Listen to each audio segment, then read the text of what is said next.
Hi hello అండి, అందరికీ నమస్కారం అండి. ఫ్రెండ్స్, మనకి ఇప్పుడిప్పుడే మరొక బ్రేకింగ్ న్యూస్ అప్డేట్ అయితే రావడం జరిగిందండి. అదేమిటంటే ఏపీలో జిల్లాల వారీగా కొత్త మద్యం షాపుల లిస్టు విడుదల అంటూ ఇప్పుడిప్పుడే మనకు ఒక బ్రేకింగ్ న్యూస్ అప్డేట్ అయితే రావడం జరిగిందండి.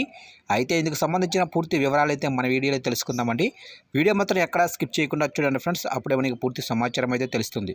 ఇక లేట్ చేయకుండా వివరాల్లోకి వెళ్ళిపోదాము.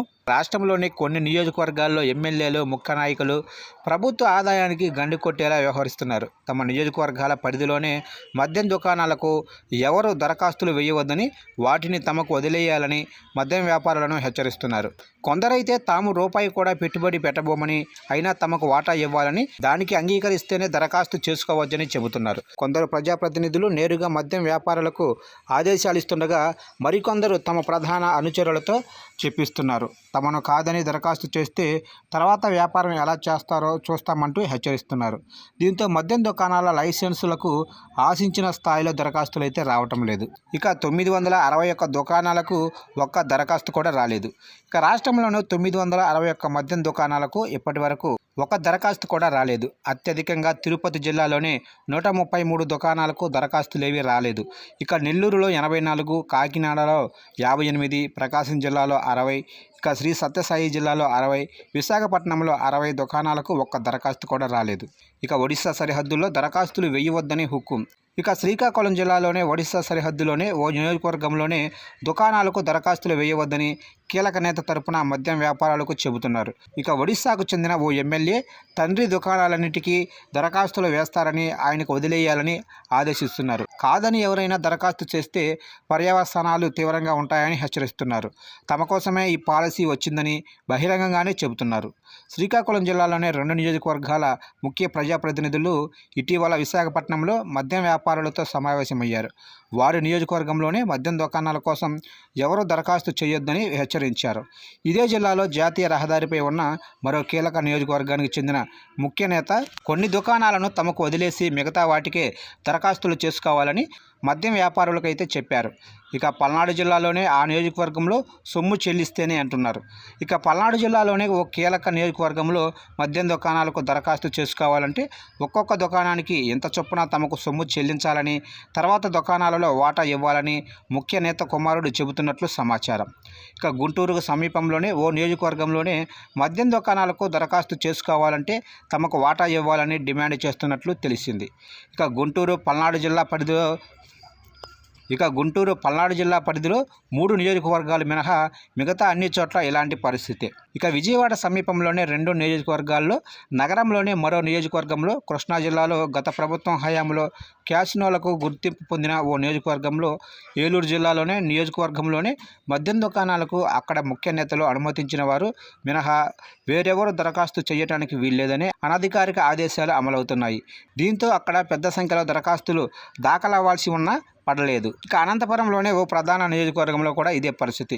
ఇక అనంతపురం జిల్లాలోనే ఓ ప్రధాన నియోజకవర్గ ముఖ్య నేత అక్కడి దుకాణాలకు ఎవరు దరఖాస్తు చేయొద్దని హెచ్చరిస్తున్నారు. తనను కాదని దరఖాస్తులు వేస్తే తర్వాత వ్యాపారం ఎలా సాగుతుందో చూస్తానని హెచ్చరిస్తున్నారు.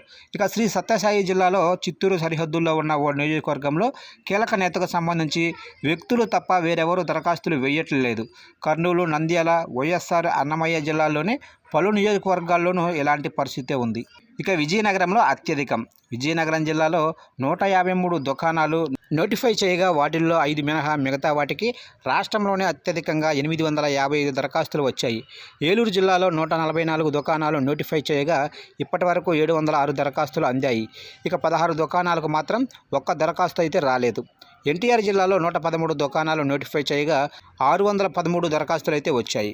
ఇక ఈ విధంగా అయితే జిల్లాల వారీగా నోటిఫై చేసిన మద్యం దుకాణాల సంఖ్య కూడా ఇక్కడ లిస్ట్ అయితే ఇచ్చారు. ఇక శ్రీకాకుళం జిల్లా మద్యం దుకాణాలు 158, ఇక వచ్చిన దరఖాస్తులు 503. ఇక విజయనగరం జిల్లా 153 దుకాణాలు, 855 దరఖాస్తులు. ఇక పార్వతీపురం మన్యం జిల్లా 52 మద్యం దుకాణాలు, వచ్చిన దరఖాస్తులు 174. ఇక అల్లూరు సీతారామరాజు 40 దుకాణాలు, 75 దరఖాస్తులు. విశాఖపట్నం 155 దుకాణాలు, 278 దరఖాస్తులు.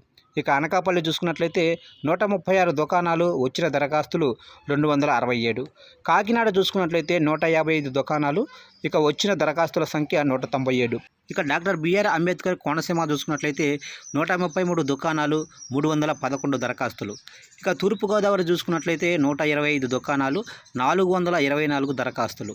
ఇక పశ్చిమ గోదావరి చూసుకున్నట్లయితే 175 దుకాణాలు, 356 దరఖాస్తులు. ఇక ఏలూరు జిల్లా వ్యాప్తంగా కూడా 144 దుకాణాలు, ఇక వచ్చిన దరఖాస్తుల సంఖ్య 706. ఇక కృష్ణా జిల్లా చూసుకున్నట్లయితే 123 దుకాణాలు, అలాగనే వచ్చిన దరఖాస్తుల సంఖ్య 222. ఇక ఎన్టీఆర్ జిల్లా వ్యాప్తంగా కూడా 113 దుకాణాలు, వచ్చిన దరఖాస్తుల సంఖ్య 613. ఇక గుంటూరు జిల్లా వ్యాప్తంగా కూడా 127 దుకాణాలు ఉండగా 394 దరఖాస్తులు అయితే వచ్చాయి. ఇక బాపట్ల జిల్లా చూసుకున్నట్లయితే 117 దుకాణాలు ఉండగా 243 దరఖాస్తులు అయితే వచ్చాయి. ఇక పల్నాడు జిల్లా వ్యాప్తంగా కూడా 129 దుకాణాలు అయితే ఉండగా 224 దరఖాస్తులు అయితే వచ్చాయి. ఇక ప్రకాశం జిల్లా చూసినట్లయితే 171 దుకాణాలు, 231 దరఖాస్తులు అయితే వచ్చాయి. ఇక నెల్లూరు జిల్లా వ్యాప్తంగా కూడా 182 దుకాణాలు అయితే ఉండగా 179 దరఖాస్తులు అయితే వచ్చాయి. ఇక కర్నూలు జిల్లా అయితే 99 దుకాణాలు, 302 దరఖాస్తులు. ఇక నంద్యాల జిల్లా వ్యాప్తంగా కూడా 105 దుకాణాలు, 215 దరఖాస్తులు అయితే వచ్చాయి. ఇక అనంతపురం అయితే 136 దుకాణాలు, 289 దరఖాస్తులు అయితే వచ్చాయి. ఇక శ్రీ సత్యసాయి చూసుకున్నట్లయితే 87 దుకాణాలు, 132 దరఖాస్తులు. ఇక వైఎస్ఆర్ జిల్లా చూసుకున్నట్లయితే 139 దుకాణాలు, వచ్చిన దరఖాస్తులు 398.